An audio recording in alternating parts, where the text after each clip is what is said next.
saya pula ada satu soalan bila kita bercerita tentang perkara ini kepada Datuk.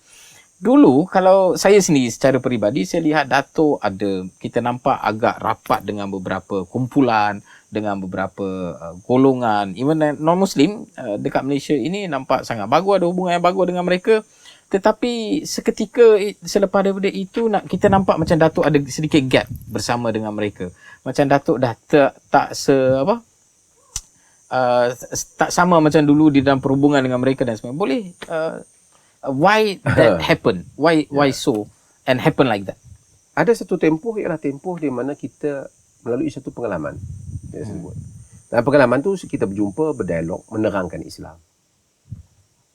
Dan apabila sampai satu peringkat kita rasa mungkin mereka teman yang baik. Kemudian kita melalui satu pengalaman yang berbeza. Ia tidak seperti yang mereka beritahu kepada kita. Ceritanya tidak sama. Apabila keadaan itu berubah ataupun peluang itu, mereka mempunyai peluang yang berbeza. Kemudian kita sebagai manusia, bukan kita kata kita salah pada yang lepas, dalam arti kata yang lepas itu betul kerana asas perhubungan itu ialah perdamaian. Yang saya sebut tadi, asasnya perdamaian. Dan apabila perdamaian itu telah kita lakukan, barulah bila zahir permusuhan, baru kita mengambil pendirian kita. Bahawasanya, anda tidak memilih seperti mana yang saya pilih. Saya memilih bersangka baik dengan anda.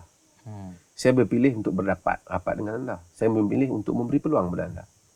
Tapi anda bila berada di atas, anda sentiasa memusuhi semua yang orang Islamnya. Anda tak suka dengan pendakwah Islam. Perkataan Islam anda marah. Hari-hari anda keluarkan isu-isu tentang orang Islam. Anda tak boleh stop. Saya berjumpa dengan pribadi mengatakan, berhenti daripada keluarkan isu-isu ni. Ini negara orang Islam kan sensitif. Tidak ada mereka yang mampu berhenti. Tidak ada mampu berhenti. Tambah pula mereka ada orang yang bersekongkol dengan mereka. Orang yang bersekongkol mereka, malangnya mereka di kalangan orang Islam. Dan artinya, maka saya terpaksa mengambil pendirian yang lebih jelas dalam hal ini. Kita bagi laluan. So kita rehat sebentar, memberi laluan kepada kereta api, insya-Allah. Dan kita sambung balik Datuk, insya-Allah. Sebab itu kadang-kadang orang ni, saya nak mengelakkan hal itu. Kerana kita bersahabat untuk itu. Tadi Quran bagi tahu kita kan. Kita tak boleh bila kita duduk sama mereka, inna ma'akum, kami bersama kamu. Innama nahnu mustazi'un. Kami main-main dia dengan orang Islam. Allah yastahzi'u bihim wa yamudduhum fi tughyanihim ya'mahun. Kalau buat begitu, Allah akan mempersendakan kita dan biarkan kita di dalam kemelampauan kita. Itu berlaku. Sebab itu bila Nabi juga buat perjanjian dengan Quraisy. Perjanjian yang begitu baik. Bahkan sahabat lihat macam berat sebelah perjanjian itu. Sehingga Sayyidina Umar bantah. Tapi Nabi kekal dengan pendirian. Tapi apabila Quraisy memungkirinya, Nabi melancarkan peperangan. Nabi tawan kota Mekah. Karena itu asas. Dan kita, macam saya sebut, kita hidup. Bagaimana dengan pihak yang kadang-kadang bila berlaku situasi begitu, mereka masih lagi mengatakan, oh tak, kepada golongan ini kita kena dakwah, kita kan rahmatan lil alamin dan sebagainya. Apa, kita jadi letih dengan dia bukan rahmatan lil alamin, dia jadi rahmatan lil kafirin sebenarnya. Apa? Islam maksudnya, rahmat Islam, kita selalu sebut, rahmat Islam itu untuk semua. Orang kafir dapat rahmat juga, tapi orang Islam juga dapat rahmat. Malangnya, kalau kena kepada yang bukan Islam, yang kata macam-macam dari Islam, bahasa rahmat itu keluar. Tapi kalau kena pendakwah Islam tersilap dalam satu perkataan, mereka keluar all out yang dengan perkataan ini, tidak ada hikmah, mesti tak boleh dalam negara kita, kena keluar daripada negara kita ini. Tengok cara mereka melayan antara Muslim dan non-Muslim. Padahal mereka Muslim. Sedangkan ini saudara kita. Kita mungkin kritik pendekatan salah, tapi kita harap dia betulkan pada masa depan. Boleh, tapi mereka tak. Tapi kalau bukan Islam, yang kata Islam, kita kena faham, dia ada keadaan dia. Dia sahabat baik saya kenal dia. Oh, saya lalui pengalaman itu. Jika anda masih mendengar ketika saya dengan seorang tokoh politik yang begitu panas seketika, dan ada tokoh yang yang panas seketika dan lenyap seketika.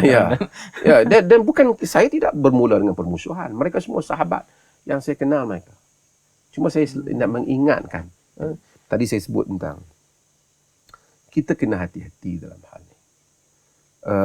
Dalam sejarah Islam,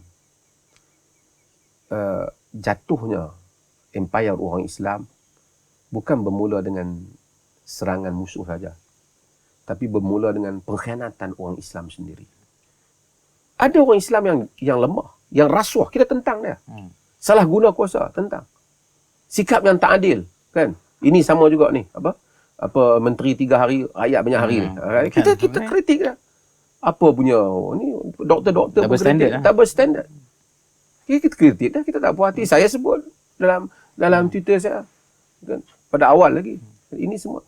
Tetapi dia berbeza dengan anda mengkritik untuk membaiki, dengan anda nak menjatuhkan dan nak memberi tempat itu pada orang lain. Yang mana tidak mesra dengan agama anda. Dalam sejarah kerajaan Abbasiyah, sebuah empayar yang besar dalam sejarah ni, dia tumbang disebabkan pengkhianatan satu individu, itu nama dia Ibnul Alqami. Ibnul Alqami adalah seorang menteri yang dilantik oleh Al-Mu'tasim Billah. Al-Mu'tasim Billah ni bukan Al-Mu'tasim yang awal. Mu'tasim ni ada 2 dalam kerajaan Abbasiyah. Yang awal tu zaman Imam Ahmad tu lain. Masa tu dia ada kesalahan dia dengan cara berurusan dengan Imam Ahmad. Tapi kerajaan stabil. Empire Islam kuat. Yang tu Abu Ishaq Al-Mu'tasim 227 meninggal dia. Yang ni Mu'tasim yang last. Yang nama dia Abdul Majid Al-Mu'tasim Billah. Yang ni meninggal pada tahun 656 Hijrah. Dia ni telah lantik satu orang Syiah menjadi menteri pertahanan dia, Ibnul Alqami. Terkenal. Ibnu Katsir sebut sejarah dia, ramai sebut, Tabari sendiri pun menyebut sejarah dia. Dia lantik orang ni, Ibnu Alqami ni. Bila dia lantik, Ibnu Alqami ni, dia Syiah, dia ada anti kepada orang Sunnah ni sebab dia pernah ada ketegangan Syiah dengan Sunnah sebelum tu. Jadi Ibnu Alqami berfikir macam mana nak jatuhkan. Dia berpakat dengan Tatar, Mongol. Dia yang membuat laluan supaya Tatar boleh masuk ke Baghdad. Dia menteri pertahanan tu. Tu lantik menteri pertahanan. Menteri pertahanan, apa dia buat bila jadi menteri pertahanan? Sebab tu jaga-jaga nak bagi jawatan menteri pertahanan ni pada siapa? Kerana sejarah Baghdad ni apabila diberi pada Syiah, menteri pertahanan ini dia lemahkan pasukan tentera. Supaya tentera jadi tak kuat. Dan dia kurangkan gaji mereka, dia kurangkan jumlah mereka. Akhirnya Tatar boleh masuk dengan surat yang tulis oleh Ibnu Alqami kepada Tatar, Mongol, masuk ke Baghdad. Bila masuk ke Baghdad, orang tentera tak boleh lawan, dah lemah, dia dah lemahkan tentera, dia jadi menteri. Kemudian dalam tempoh itu, Ibnu Alqami bagi tahu kepada khalifah bahawasanya untuk demi kemaslahatan orang Islam, kita kena berdamai dengan Tatar. Jadi Ibnu Alqami bawa khalifah semua dan juga menteri dan ulama dan hakim, para qadhi, para hakim, orang besar negara untuk pergi berjumpa dengan Holako Khan Tatar. Tatar bunuh semua kecuali hanyalah khalifah dan beberapa orang lain dibiarkan. Tak lama kemudian atas dasar nasihat Ibnu Alqami, khalifah juga dibunuh oleh Tatar. Ibnu Alqami harap dengan dia menjadi Ibnu Katsir guna perkataan kasya lebih kurang mungkin maksud pecacai lah, khadam lah. Dengan dia jadi khadam, dia mendapat tempat. Dia dulu menteri, dia juga tak dapat apa tempat dengan Tatar, jadi hina. Sehingga dia akhirnya miskin, pergi cari makan. Orang Islam pun tolak dah. Ini kita realiti. Kita tengok orang yang bersekongkol dengan musuh ni, bila dia mai ke masyarakat Islam pun benci. Betul. Mungkin masa dia duduk dengan jawatan dia cakap, tapi bila dia pergi balik ke masjid ke apa, orang Islam kata apa kau ni? Kau membenci saudara Islam kau sendiri. Dan mereka ni tenggelam dalam hal ini. Kita tak bermusuhi dengan orang bukan Islam. Kita tak bermusuh dengan mereka. Kita bercakap, awak bersekongkol dengan mereka yang begitu musuh. Kita ada ramai kawan-kawan bukan Islam di Malaysia ni. Mereka memberi pandangan yang berbeza. Mereka kata tak patut mereka ni anti hal-hal yang seperti ini. Hidup kita damai je. Boleh je nak Muslim jadi menteri, jadi apa, okey. Tapi bukan awak jadi menteri, awak nak target. Hari-hari fikiran awak apa isu Islam awak nak bakar. Oh, nampak masjid banyak. Oh, masalah. Nampak pendakwah banyak. Oh, jadi masalah. Oh, nampak orang mengajar. Oh, jadi masalah. Semua ni telah jadi masalah. Macam mana nak buang pendakwah ni Oh, daripada nampak sini? ada pengajian agama. Oh, jadi masalah. Come on lah. Yang ini pula, tolong cari dalil. Sokong. Ya. Ini satu. So maknanya sejarah ini bukanlah sejarah yang baru. Sejarah ini adalah sejarah yang berulang. Sejarah yang berulang. Dalam Tapi dunia mereka Islam. ini akan jadikan, oh kalau awak tak sokong itu, artinya awak sokong geng-geng rasuah lah. Kita tak sokong geng rasuah. Ahli politik adalah mereka yang tak benar cakap mereka. Kita kenal ahli politik yang dulu cakap tentang nak lawan rasuah, dan tak mau bersama dengan sesiapa yang bersama dengan geng-geng yang dianggap telah terlibat dengan rasuah. Tapi akhirnya orang politik yang sama, kerana nak dapat jawatan tertentu, mereka menjanjikan kepada geng yang ada kes di mahkamah tu untuk satu pelepasan jika dia mendapat tempat. Saya terkejut bila saya jumpa sebahagian mereka kata, kalau kita hukum mereka ni pun, apa faedah yang kita dapat? Apa faedah yang kita dapat? Kerana mereka masuk dalam, apa faedah yang kita dapat? Lebih baik kita berbincang dengan mereka pulangkan sebahagian daripada apa yang mereka dapat, negara dapat untung balik, kemudian mereka jangan terlibat dengan politik. Cuba tengok akal mereka. Dahulu kalau macam tu senang orang rompak 100,000, kita kata kalau kita penjara apa nak dapat? Awak mari 50,000, awak jangan rompak dah lain kali. Dan bila ditanya mereka kata ini perjuangan prinsip. Prinsip apa? Kemudian mereka kata, oh ini kita semua orang politik ni parti mana pun sama lah. Awak tak, ini daripada dulu saya tidak pernah meletakkan kepercayaan sepenuhnya pada mana-mana parti. Sama ada. Walaupun mungkin kita menyokong beberapa perkara, bukan kita menyokong keseluruhan. Kita bersedia mengkritik mereka. Tapi kita orang politik berbolak-balik mereka. Kan? The ground of religion is principle. And the ground of politics is compromise. Kan? Itu kita tahu. Berbolak-balik. Tapi kita kadang-kadang kalau kita mengkritik, dia kata kalau awak kritik ni, awak sokong ni. Tidak semesti. Saya kritik awak bukan kerana politik pun, tapi kerana pendirian Islam kita sebagai orang Muslim. Kita boleh mempunyai sejuta kawanan Muslim pun. Bahkan dalam Islam boleh kahwin pun dengan ahli kitab. Kan? Tapi bukan dengan orang yang telah terbukti apabila mempunyai peluang asyik memusuhi kita. Dan itu bukan sangkaan. Itu kejadian yang benar disaksikan oleh mata dan telinga kita. Bukan disaksikan oleh musuh politik. Kita yang bersama ni. Tanya ramai orang Islam pun, apa perasaan mereka pada ketika itu. Melainkan orang yang fi qulubihim marad, pada jantung hati mereka ada penyakit. So mereka tak rasa benda tu sebab dia tak rasa. Kalau kita sayang mak kita, sayang bapak kita, sayang satu orang kata kat dia, sensitif kita. Tapi kalau kita tak sayang pada agama kita, orang kata kat mak kita, kita itu okey, itu hak dia apa? Memang mungkin hak dia, tapi awak kata agama saya mesti jawab. Saya tak boleh kata orang kata kat Nabi saya okey. Dia kata, oh, tapi masalah bila pendakwah terlebih sikit, oh, tak okey. Nah, ini perkara yang mesti kita jelas. Pendirian kita. Bukan isu politik. Isu keimanan kita. Parti politik, siapa lah, nama lah, apa pun, pakai serban ke tak pakai serban. Parti politik tu politik lah juga. Kita tak pernah kata mereka maksum dan seumpamanya. Kita bersedia mengkritik mereka. Tapi kita tak nak, saya nak mengkritik mereka supaya, kalau awak tak setuju mereka, awak kena sokong saya. Dan tim saya. Kenapa saya mesti sokong awak? Saya tak sokong anak mereka aja, bukan mesti saya sokong awak. Saya tak sokong mereka, saya tak sokong awak. Saya nak orang Muslim yang baik. Saya nak non-Muslim yang tak bermusuh dengan kita. Banyak kita ada. Kita pun ada. Saya tak nak orang-orang yang telah ada rekod berada di situ dan asyik tak perhati dengan Islam je hari-hari kerjanya. Dia tak kata tak perhati. Dia tak perhati dengan masyarakat Islam. Benda yang kita kadang-kadang tak faham. Saya bukan kata, contohnya, isu tulisan Jawi.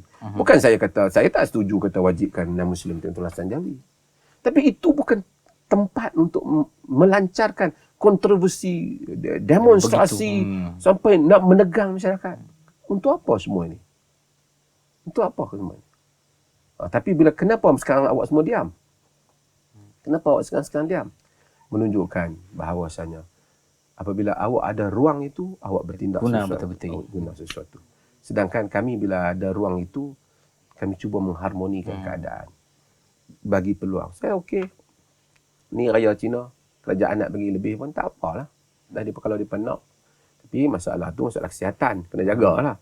Kan? Tapi isu kita itu soal kehidupan misalnya, tapi mulut mereka hendaklah terkawal dan tindakan mereka hendaklah terkawal. Alhamdulillah, saya rasa perbincangan yang cukup bagus dan sepatutnya dia memberi keinsafan kepada mereka yang berakal. Dan semoga Satu lagi saya nak sebut, tidak ada kerajaan yang mana perfect. Dan tidak ada kerajaan yang patut kita sokong 100%. Kecuali kerajaan Nabi. Pun begitu, pada zaman Nabi, ada orang lain yang tak perfect. Pada zaman Nabi ada munafikin, ada. Pada zaman Nabi ada orang minum arak, ada. Pada zaman Nabi ada kes zina, ada. Pada zaman Nabi ada orang mencuri, ada. Pada zaman Nabi ada orang hina Islam, ada. Tetapi, orang tak terancam Islam. Tetapi, ada kuasa Nabi yang mengawal hal ini. Orang Islam tahu bahawasanya, walaupun apa yang dibuat, ada sempadan-sempadan yang kau tak boleh langgar. Dan, maksudnya, masih terkawal. majoriti orang Islam ada pada posisi yang kuat. Islam tak boleh dipersendakan begitu, melainkan akan ada reaksi. Bezanya apabila Islam dipersenda, ada pula yang sokong. Ada jawatan pula dalam politik orang Islam yang sokong. Ada, oh tak apa, kita benarkan. Hari demi hari. Dalam masa yang singkat, bermacam-macam perkara berlaku. Itu berbeza. Itu berbeza. Itu ia mengancam orang Islam. Yang ni juga tak perfect. Kerajaan ada kesalahan, kita mesti kritik. Kita tak boleh diam. Mungkar mesti kita kritik. Pemimpin juga mesti tidak boleh. Rasuah mesti kita tentang. Double standard mesti kita. Kebodohan sebagai kenyataan menteri mesti kita kritik. Tetapi itu bukan berarti kerana mereka bodoh, kita persilakan orang-orang yang tak suka Islam untuk mengambil tempat. Itu cara fikir mereka yang saya rasa menduka citakan. Dan boleh membawa musibah kepada Islam itu sendiri. Ya. Baik, alhamdulillah, satu perbincangan cukup bagus.